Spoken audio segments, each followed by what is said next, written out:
नमस्कार दोस्तों, स्वागत है आपका यूनिट कोचिंग क्लासेस में। दोस्तों, मैं क्लास 11th के फिजिक्स का भौतिक जगत का पहला वीडियो बना चुका हूं। आधे चैप्टर क्लियर कर चुका हूं।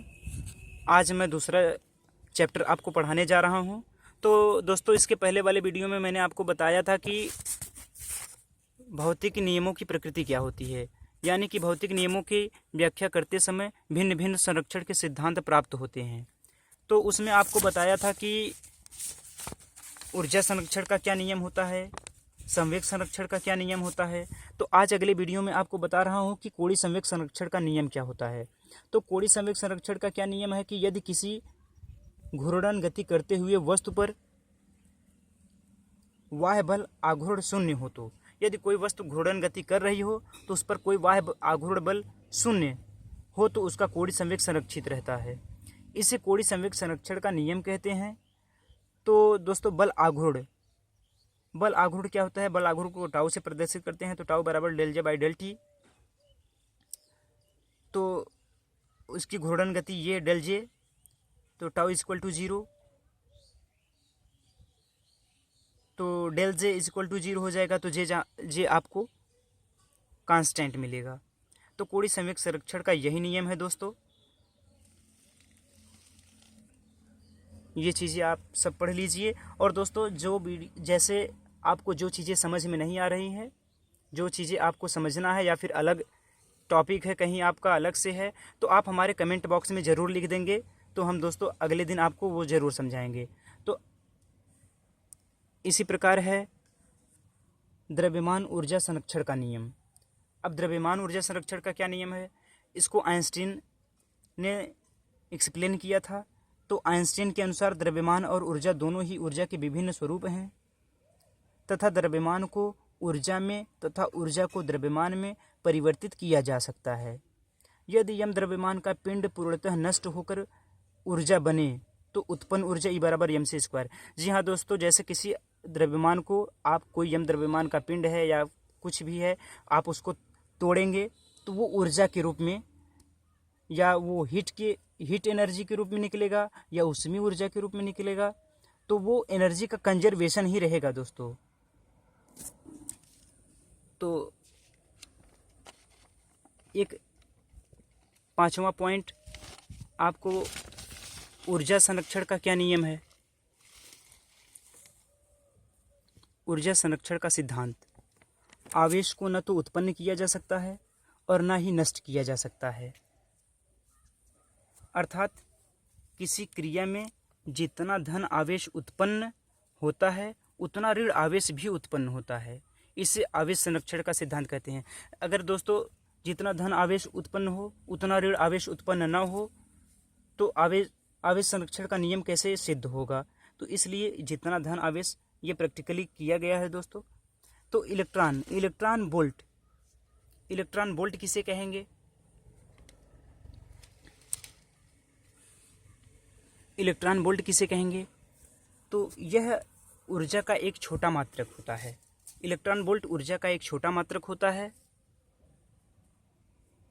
किसी इलेक्ट्रॉन को एक बोल्ट विभव से त्वरित करने के लिए जितनी ऊर्जा की आवश्यकता होती है उसे एक इलेक्ट्रॉन बोल्ट कहते हैं।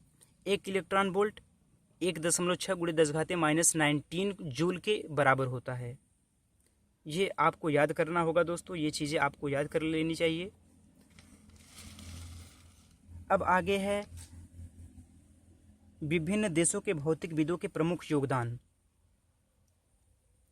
अन्य अन्य देशों के भौतिक वैज्ञानिकों ने क्या योगदान दिया है। जैसे आर्किमिडीज ने उत्प्लावकता का नियम दिया है, ये यूनान से संबंधित है। उत्प्लावकता का नियम आपको द्रव्य में पढ़ना होगा दोस्तों। जैसे आप किसी पिंड को द्रव में डुबोते हैं तो वो उस पर नीचे से कोई एक बल कार्य करता है जिसे उत्प्लावन बल कहते हैं। इसी प्रकार गैलीलियो ने जड़त्व का नियम दिया है, जिन्होंने इटली से है। तो जड़त्व का नियम है, न्यूटन का पहला नियम ही जड़त्व का नियम है। यदि कोई वस्तु गतिशील है तो गतिशील ही रहेगी। इसको आप पिछले क्लास 10th में 9th में पढ़ चुके हैं क्लास में।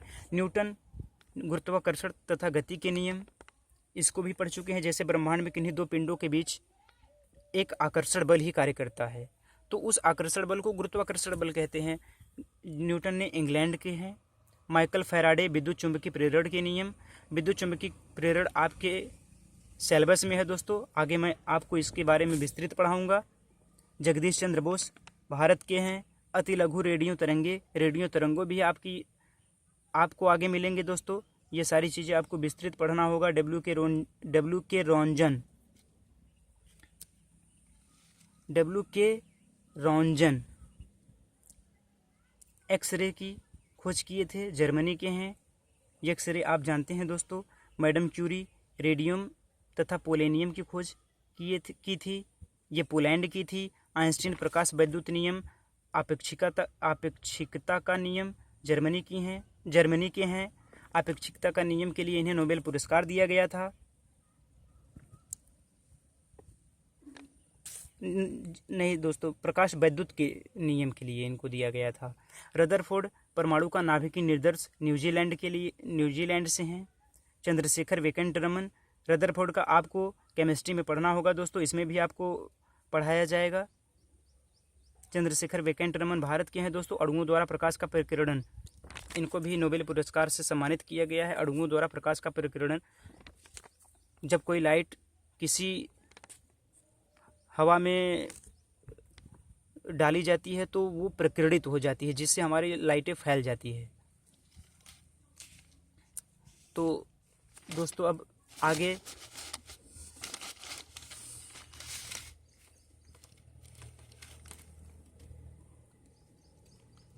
भौतिकी तथा प्रौद्योगिकी के बीच संबंध।